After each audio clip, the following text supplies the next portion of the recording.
Club Providencia, un lugar para encontrarnos en familia.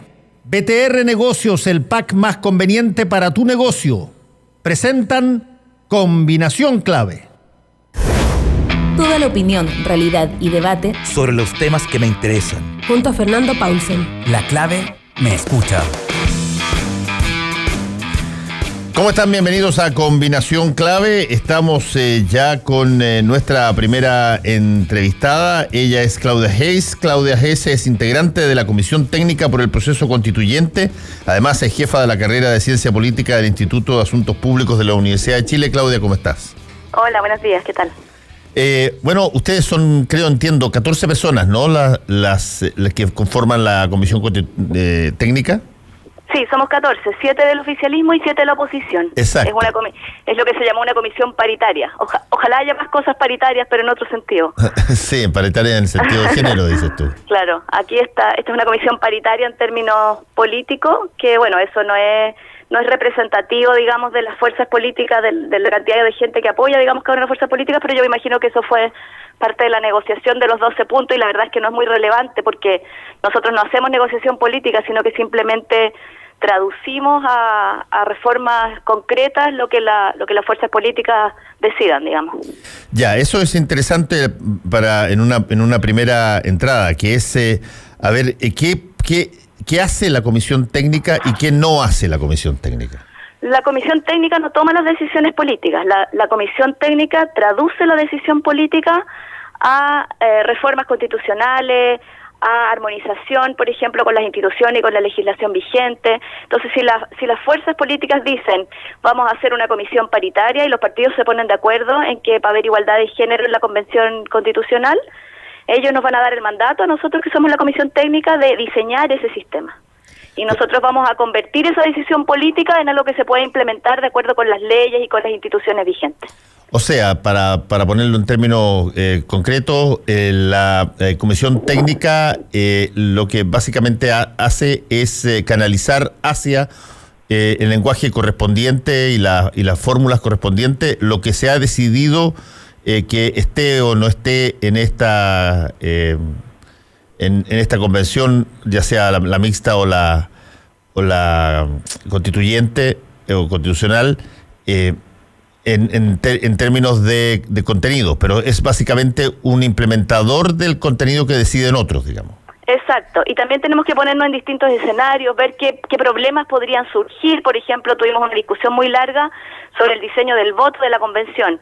Nosotros, además, quiero agregar que estamos trabajando no solamente en el tema de la convención, cualquiera de las dos que se elija, sino también en cómo implementar los dos plebiscitos, el de entrada y el de salida del proceso. Es decir, estamos viendo en su conjunto todas las reformas que se requieren a la Constitución y a las leyes y a la relación, por ejemplo, con el servicio electoral y con otras instituciones, de todo el cambio legal que se va a producir, que es muy grande y que no está contemplado por supuesto, ni en la Constitución ni en las leyes actuales. Pero esto va a dialogar con muchas otras leyes, con la ley electoral, con temas de financiamiento de los partidos. O sea, tiene muchas aristas que hay que analizar y ver dónde puede haber dificultades y tratar de anticiparnos esas dificultades para que se vaya discutiendo eso desde antes, digamos. Estamos conversando con Claudia Hayes, integrante de la Comisión Técnica para el Proceso Constituyente, además jefa de la carrera de Ciencia Política del Instituto de Asuntos Públicos de la Universidad de Chile.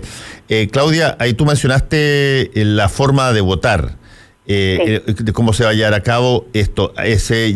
Por lo menos se sabe que en un principio el plebiscito de entrada, aquel que le pregunta a las personas si quieren o no quieren una constitución y si que dicen que sí, si quieren que sea mixta o totalmente compuesta por gentes elegidas, se dijo que esa iba a tener voto voluntario y la segunda, la ratificatoria, voto obligatorio. Eso primero, de que sea voto voluntario, es una suerte de imposibilidad técnica de que alcancemos a generar voto obligatorio para el primer plebiscito también.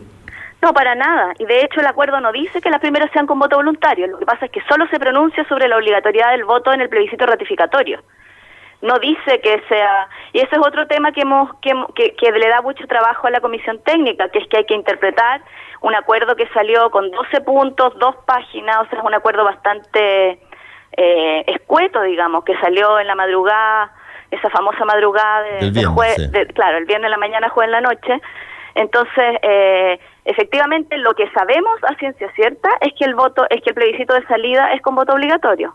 Pero no está escrito en piedra que el de entrada o que las elecciones a la convención no sean con voto obligatorio. Por supuesto que para la oposición en general nosotros hemos dicho que nos gustaría que todo fuera con voto obligatorio, pero eso tiene que ser parte del acuerdo político y de las definiciones que no están todavía totalmente zanjadas.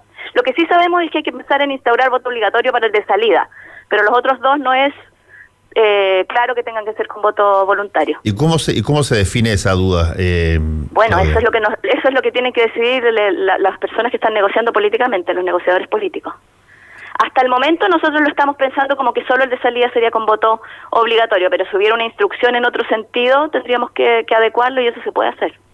O sea, ¿puede llegarse a un acuerdo de que sean todas las votaciones por voto obligatorio y hay tiempo para implementar aquello? Sí, podría perfectamente hacerse eso, sí. Otra cosa que es interesante es que sobre la base de esta nueva constitución, entre otras cosas porque la gente no ha participado nunca en términos totales en la confección de una constitución, hay una cantidad de cosas que se plantean respecto de lo que puede caber o lo que no puede caber en una constitución. Ajá.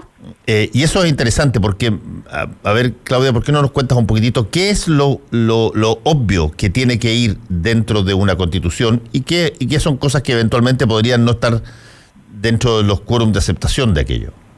Bueno, hay cosas mínimas que tiene que tener una constitución, porque la constitución es como el pacto básico que le da estabilidad al sistema político.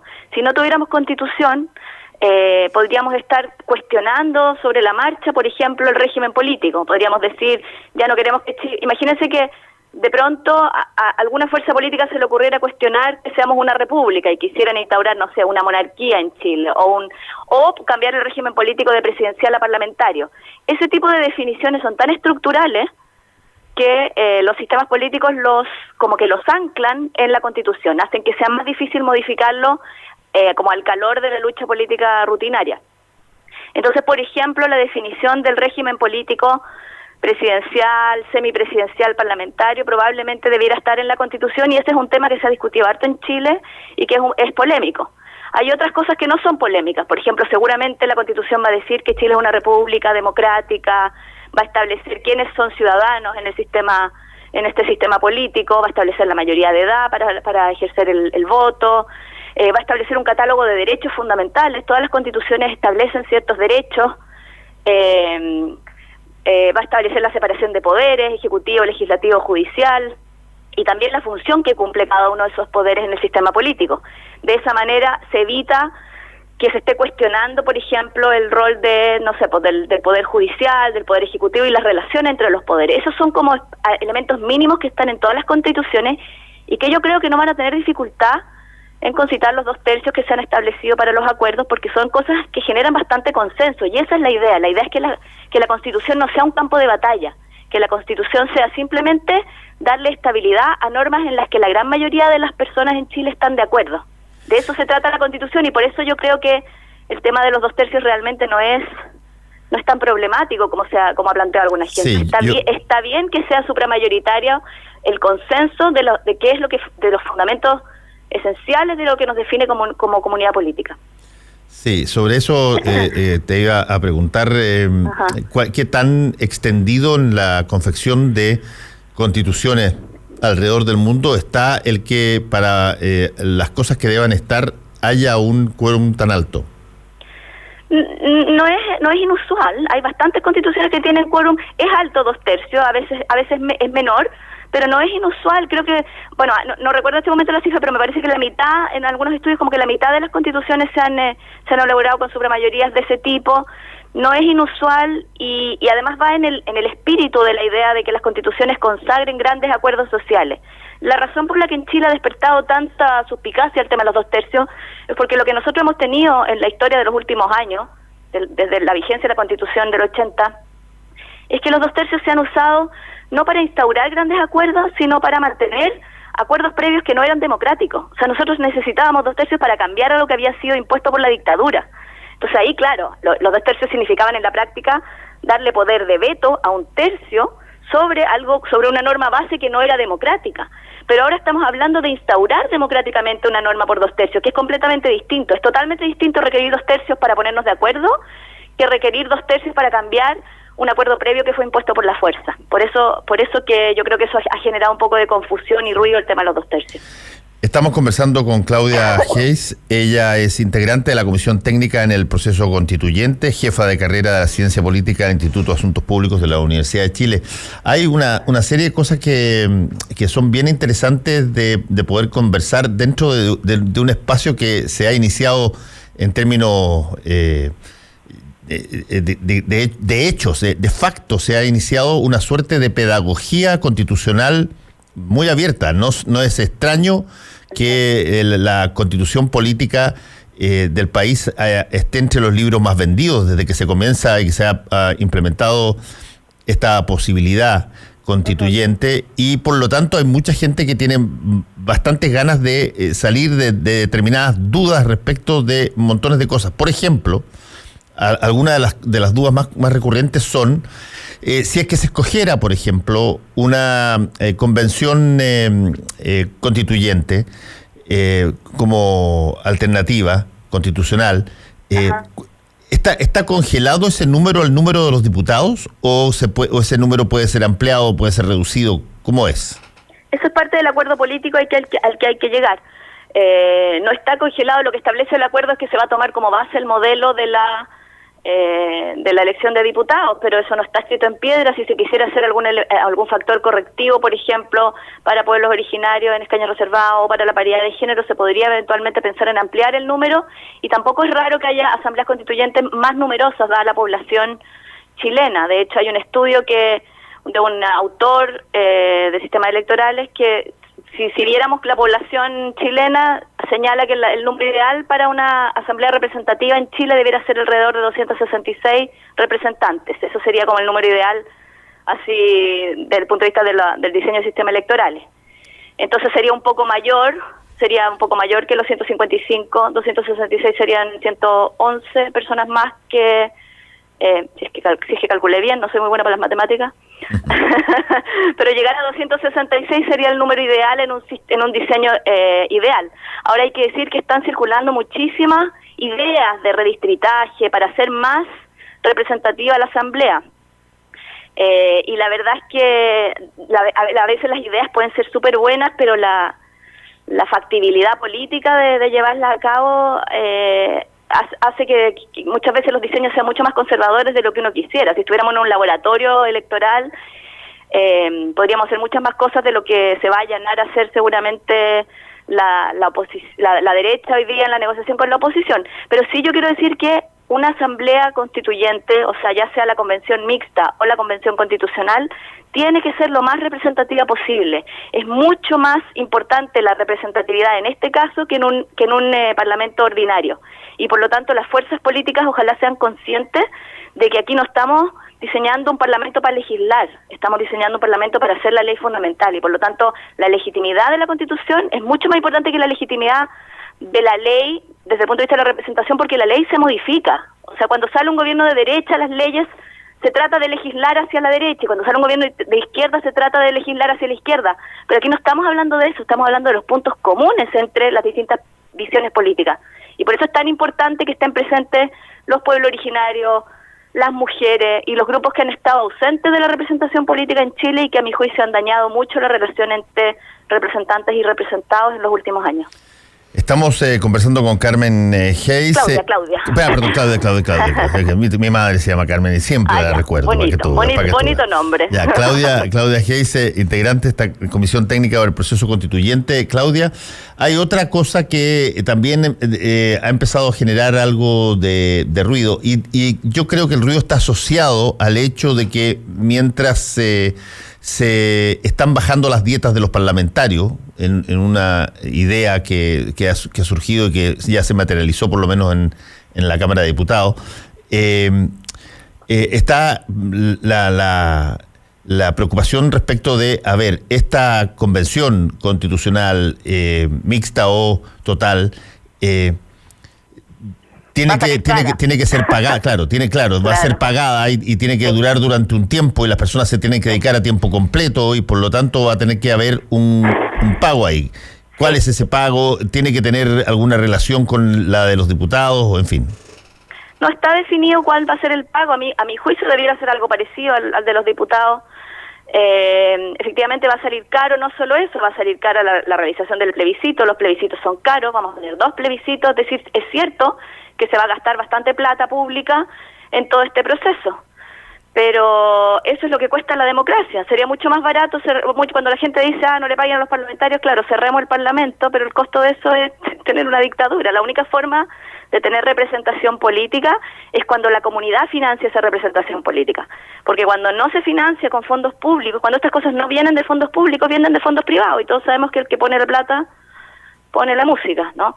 Entonces yo creo que el gasto público en mejorar nuestras instituciones democráticas es plata bien gastada. Yo sé que eso no es muy popular y va a haber seguramente reclamos, pero es la forma que tienen las democracias de funcionar y a mi juicio es una inversión. Estamos diseñando una constitución que esperamos que dure por mucho tiempo, no se trata de estar haciendo constituciones a cada rato, y va a ser la primera vez que la sociedad chilena va a poder diseñar de forma democrática una constitución. Ninguna de nuestras constituciones anteriores ha sido diseñada de manera democrática. Todas tuvieron un origen autoritario, de poca legitimidad, y se fueron legitimando en el camino. Entonces yo creo que lo que está pasando hoy en Chile, desde el punto de vista institucional, puede ser muy importante y claro, va a tener costos, pero yo creo que son costos justificados. Ha habido toda una discusión, Claudia, que tiene que ver con este quórum que tuvo, ya lo conversamos un poco, esto de los 2/3 para las cosas que van a estar incluidas en la Constitución y la alternativa de si es que no hay ese quórum tan alto, esto puede ser ingresado por una ley que tiene básicamente quórum de mayoría. Claro. Eso es algo que puede afectar. ¿Qué pasa con cosas fundamentales, con cosas realmente trascendentales que eventualmente no lleguen a los 2/3? ¿Tiene que pasar a ser ley? Bueno, una opción es dejarlo a la ley simple. Otra opción, por ejemplo, lo que pasó en Brasil con la constituyente Brasil del año 88, es que hubo una propuesta de cambiar el régimen presidencial por un régimen parlamentario, y eso no concitó los quórum necesarios para quedar en la Constitución. Hubo debate, no se pudo zanjar si régimen presidencial o parlamentario, y lo que hizo la constituyente brasileña fue diferir la decisión. Entonces lo que ellos dijeron fue, vamos a mantener el sistema presidencial por los próximos 5 años, ese fue el acuerdo, y en 5 años va a haber un plebiscito y se le va a preguntar a la ciudadanía si quiere un régimen presidencial o un régimen parlamentario. 5 años después se hizo el plebiscito, ganó el régimen presidencial y se mantuvo el presidencialismo. Entonces una opción sería dejarlo a la ley, otra opción sería plebiscitarlo. Eso está en discusión, no está zanjado qué se va a hacer, si es que hay alguna materia que es demasiado relevante como para dejarla a una ley que la convención, digamos, considere que debiera quedar zanjada en la Constitución, pero que no concite acuerdo. Mira, ahí en lo que estás diciendo hay un punto súper interesante que tiene que ver con la posibilidad de que los plebiscitos sean parte relativamente recurrente de nuestra organización y de nuestra Constitución, que una cosa parecida a Suiza, que debe tener alrededor de 12 plebiscitos al año, casi uno por mes. Uruguay también tiene muchas consultas de mecanismos de democracia directa. Exacto, nosotros no tenemos la posibilidad de que el presidente o presidenta de la República convoque a plebiscito por una serie de cosas, salvo en que en una reforma constitucional tenga discrepancia entre el Congreso y la Presidencia. Por eso es que incluso para esta idea del presidente Piñera de sacar los militares a cubrir la infraestructura crítica, hay una discusión constitucional sobre si es que debiera hacerse una reforma primero, y en el caso del plebiscito constitucional que vamos a tener, va a tener que hacerse una reforma para que se produzca ese plebiscito de entrada. ¿Se está contemplado o puede ser una materia el incorporar el plebiscito como dirimente en términos ciudadanos de una forma más cotidiana que lo que actualmente tenemos nosotros? Eso es lo que va a tener que decidir la Convención Constitucional. Los fenómenos, o sea, los procesos de cambio constitucional en América Latina en las últimas décadas desde el 90 más o menos, han tendido a incorporar mecanismos de democracia directa que muchas veces estaban ausentes. Y Chile está entre los países que tiene menos consulta ciudadana, en términos, por ejemplo, de iniciativa popular de ley, de referéndum y de otros mecanismos de consulta directa que son complementos de la democracia representativa. No es que se reemplace la representación por la consulta directa, pero en determinadas ocasiones y con un buen diseño, estos mecanismos pueden ayudar a destrabar situaciones políticas donde se bloquea la decisión política por las autoridades representativas. Entonces es probable que la Convención Constitucional discuta estas instituciones y analice cómo ha funcionado estos mecanismos de democracia directa, incluidos los plebiscitos en otros países, y tome decisiones al respecto.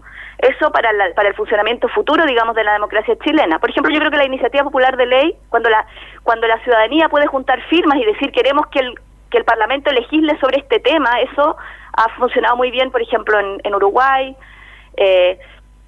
pero ahora para el tema puntual de la decisión constitucional, eso es una cosa diferente. Eso sí, la Comisión Técnica lo va a discutir y va a ver si es posible, digamos, acordar que se plebisciten cosas que, digamos, cómo destrabar la discusión sobre cómo hacer la Constitución. Ahora, que se convierta esto en una cosa rutinaria de la democracia chilena va a depender de la Convención Constitucional. Sí, Claudia, hay otro punto que ha concitado bastante conversación, por lo menos me ha tocado verlo en varias de las personas que uno le pregunta, sobre todo personas comunes y corrientes, que tiene que ver con esta posibilidad que tiene el plebiscito de entrada, el que tú puedas optar entre si es que quieres o no quieres una constitución, e incluso si es que tú votas que no lo quieres, estás habilitado para votar la forma en que tú crees que debiera ser la constitución. Claro. No hay un contrasentido ahí, en el sentido de que alguien que no quiere que se produzca algo, defina de alguna manera ese algo que no quiere que se produzca. Bueno, eso es parte de la discusión. Todavía no está zanjado si va a ser, por ejemplo, una papeleta o dos papeletas diferentes. Si hubiera dos papeletas, una papeleta consultaría si quiere o no quiere, y la otra papeleta consultaría qué tipo de mecanismo. Pero es muy difícil impedirle a alguien que vote por el mecanismo, porque eso supondría, en el fondo, como saber cómo, si son papeletas separadas, ¿cómo sabes cómo? O sea, el voto es secreto, entonces no habría cómo saber cómo votó la persona en la primera papeleta. Sí. Entonces, claro, lo más probable es que las personas, si tienen el derecho a votar en las dos instancias, sin que una implique la otra, las personas que no quieren nueva constitución seguramente van a tender a votar por la mixta, que es más controlada, digamos, dentro del sistema político. Entonces, claro, hay alguna gente que dice, las personas que no quieren constitución, que no voten por el tipo de mecanismo, que simplemente digan que no quieren. Pero a mí me parece que ese no es un tema muy grave, digamos. Es cierto que puede ser un poco contraintuitivo, pero no me parece que sea así como un problema político gigante en el contexto de todos los otros problemas que tenemos en este momento. Sí, hay otras cosas que son interesantes que se han discutido. Por ejemplo, dentro de las cosas que están fuera de las posibilidades de una constitución. Por ejemplo, yo he escuchado personas y he visto también reportes de prensa donde hay gente que, por ejemplo, a través de redes sociales dicen que este es el paso para expropiar, por ejemplo, un montón de cosas que hoy día son propiedad privada o tienen, y que la Constitución básicamente va a no solamente cambiar los regímenes, sino que va directamente a incidir desde las platas de la AFP hasta en un montón de otras materias. Sí, yo creo que hay algunos sectores que han tratado de plantear que la nueva Constitución es una suerte de programa político, es una suerte de que se va a poder poner el sueldo mínimo en la Constitución y cosas así. A mí me parece que eso es un error. A veces creo que quizá, no sé con qué intención, digamos, pero es cierto que hay una especie de inflación de expectativas con la Constitución en algunos sectores. Y yo creo que es muy importante aclarar que la Constitución no es un programa político. La Constitución no debiera ser ni de izquierda ni de derecha, no debiera tener una connotación de programa con medidas específicas, sino que debiera ser un mínimo común que garantice igualdad de condiciones para el ejercicio de la política ordinaria, para la competencia política equitativa. Y eso es lo que esta Constitución no hace. La Constitución que tenemos hoy no permite la competencia equitativa de las fuerzas políticas, no permite instaurar derechos sociales, y en ese sentido lo que yo pienso es que lo que sí va a ocurrir es que el consenso social en Chile es mucho más pro derechos sociales que esta Constitución que tenemos hoy.